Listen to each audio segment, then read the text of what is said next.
Hello students, my name is Preeti Grewal and welcome to ambition nursing classes. पहले हमने discuss किया था जो वेरिकोज वेन होती है उसके बारे में। देन हम डिस्कस करेंगे डीप वेन थ्रोम्बोसिस के बारे में कि डीप वेन थ्रोम्बोसिस क्या होता है।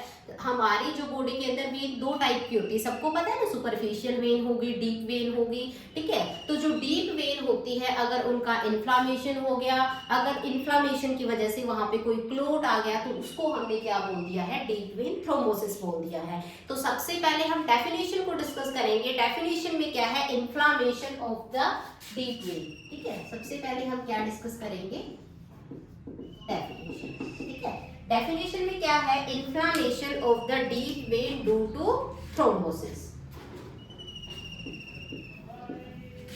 Inflammation of the deep vein due to thrombosis. बिल्कुल इजी डेफिनेशन बता रही हूं मैं आपको कि अगर मान लो डीप वेन की इन्फ्लामेशन हो गई है किस वजह से, थ्रोम्बोसिस की वजह से, तो हमने उसको क्या बोल दिया है, डीप वेन थ्रोम्बोसिस बोल दिया है। इसके अंदर एक ट्राइड आता है। ठीक है, इटियोलॉजी डिस्कस करेंगे। जो इटियोलॉजी है उसकी वो आपको ट्राइड के अंदर बतानी है। अगर ट्राइड के अंदर बताओगे तो वो थोड़ा इफेक्टिव होगा। तो ट्राइस को हमने क्या बोल दिया है, वीरकोट्राइड, VIR।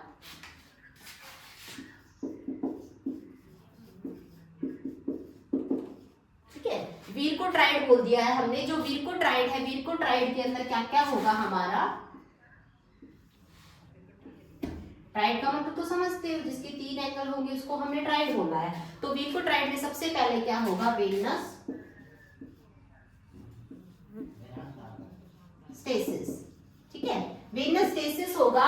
ठीक है, वीरकोट्राइड में सबसे पहले क्या होगा, वेनस स्टेसिस होगा। वेनस स्टेसिस के बाद हम क्या डिस्कस करेंगे, सॉरी इसमें अगर आप कंफ्यूज हो रहे हो तो वीनोस्टेसिस होगा।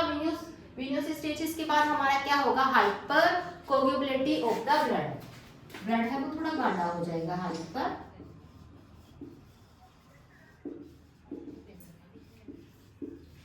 ठीक है, पहले कोई चीज जमा हुई वहां पे, फिर ब्लड है वो गाढ़ा होना स्टार्ट हुआ, फिर उसके बाद क्या होगा, endothelial injury of the when. Endothelial injury of the when. When की क्या हो जाएगी, एंडोथेलियल इंजरी हो जाएगी। तो ये हमारा क्या है, ट्राइड है। इन 3 मेन कोज की वजह से पर्सन को क्या हो सकता है, डीप वेन थ्रोम्बोसिस हो सकता है। ठीक है, तो ट्राइड में मैंने बताया। फिर उसके बाद हम डिस्कस करेंगे रिस्क फैक्टर।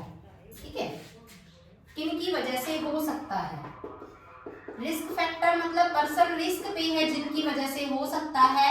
एटियोलॉजी का मतलब क्या होगा, एटियोलॉजी का मतलब होगा कि जिनकी वजह से हो ही सकता है। ठीक है, इसमें क्या होगा हमारा, किसकी वजह से हो सकता है, पर्सन को अगर फिजिकल इनएक्टिविटी है, कुछ काम ही नहीं कर रहा है, सारा दिन घर पे आराम से रहते हैं, कुछ काम करते नहीं है, तो उन पर्सन को भी क्या हो सकता है, फिजिकल इनएक्टिविटी की भी वजह से पर्सन को डीप वेन थ्रोम्बोसिस हो सकता है। लंबे टाइम तक जो बेड रिडन पेशेंट होते हैं, लॉन्ग टर्म बेड रिडन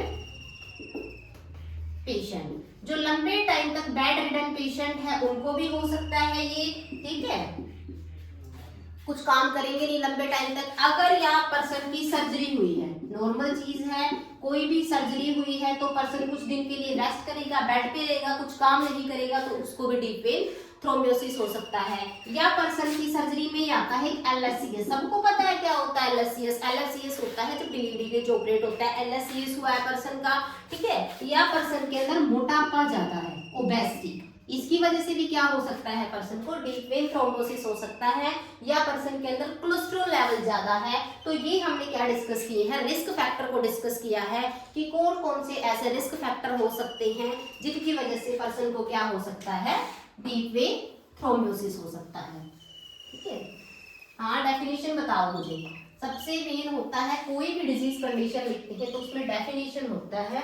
तो डेफिनेशन को क्या बोला मैंने, बिल्कुल सही, inflammation of the vein due to thrombosis. Thrombosis की वजह से इन्फ्लामेशन हुआ, उसको हमने क्या बोल दिया। देन हम डिस्कस करेंगे sign and symptoms. Sign and symptom, इन चीजों में कंफ्यूज मत होना। Sign and symptoms and clinical investigation that is the same. Same है ये। तो इसमें भी क्या होगा, सेम वही होगा, जो भी इफेक्टेड एरिया होगा हमारा उसके अंदर पर्सन को क्या हो सकती है, स्वेलिंग हो सकती है। तो इसके अंदर क्या होगा, क्या कर सकते हैं, सबसे पहला जो साइन एंड सिम्टम आएगा, swelling around the affected area, swelling around the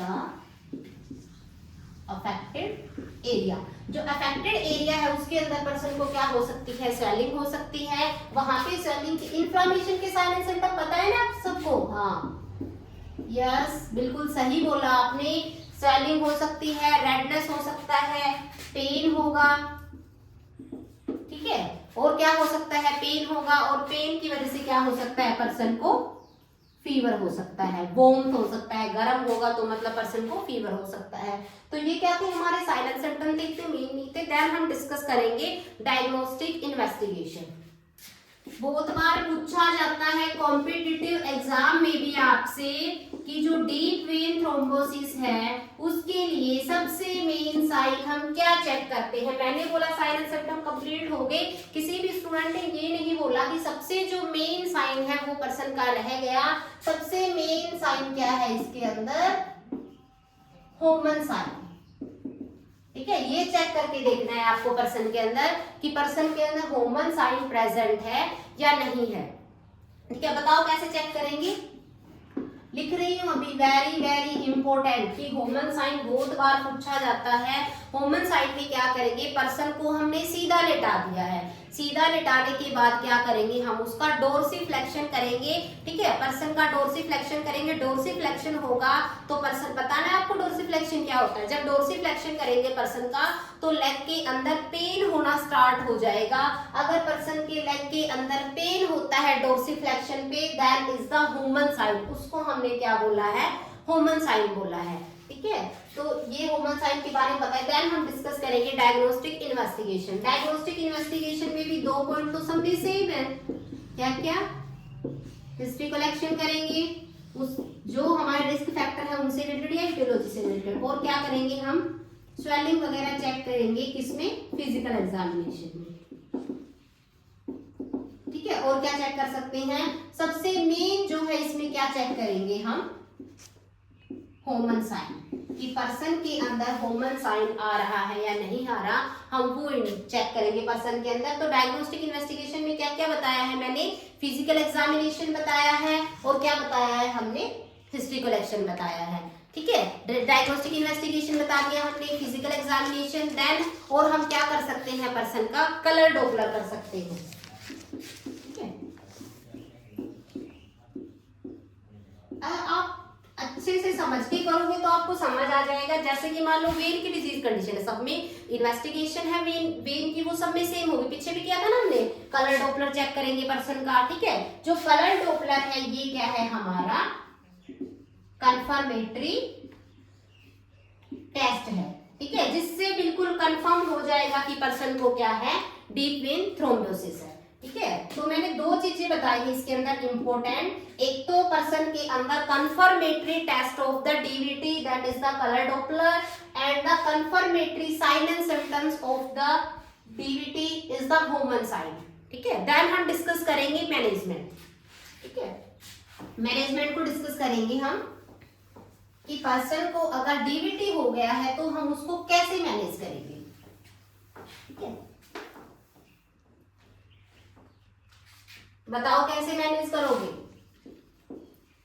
ऐसे मत बोलना हमें तो मैनेज करना ही नहीं आ रहा है। ठीक है, नर्सिंग की मेन रिस्पॉन्सिबिलिटी क्या होती है, मैनेजमेंट करना। तो मैनेज हम कैसे करेंगे, क्या करेंगे, पेशेंट को हम सुपाइन पोजीशन देंगे, provide supine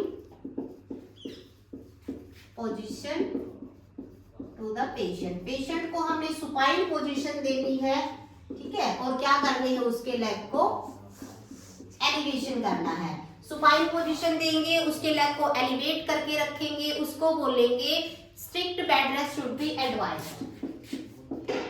strict bed rest should be advised. उसको क्या एडवाइस करेंगे कि तेरे को बेड रेस्ट करना है, proper proper but limited time तक, इतना भी ज्यादा बेड रेस्ट नहीं करना है कि वही कंडीशन को कॉम्प्लिकेटेड कर दे। और क्या बोलेंगे, जो भी इफेक्टेड एरिया है avoid the massage of the affected area. जो इफेक्टेड एरिया है, इफेक्टेड एरिया की जो मसाज है उसको हम क्या करेंगे, अवॉइड करेंगे। उसको बोलेंगे ये नहीं है जो तेरा एरिया इफेक्ट हो रखा, स्वेल हो रखा, उसको मालिश करने लग रहा है, नहीं, मालिश नहीं करनी है। ना ही आपको क्या करना है, हॉट एप्लीकेशन। हॉट एप्लीकेशन है वो भी आपको इफेक्टेड एरिया के ऊपर अप्लाई नहीं करनी है। और क्या करना है, कंटिन्यूअसली हमें पेशेंट का जो रेस्पिरेटरी स्टेटस होता है उसको क्या करना है, चेक करना है। ठीक है, रेस्पिरेटरी स्टेटस को क्या करना है, हमें कंटिन्यूअस ऑब्जर्व, कंटिन्यूअसली हम उसके रेस्पिरेटरी सिस्टम को क्या करेंगे, ऑब्जर्व करने की कोशिश करेंगे।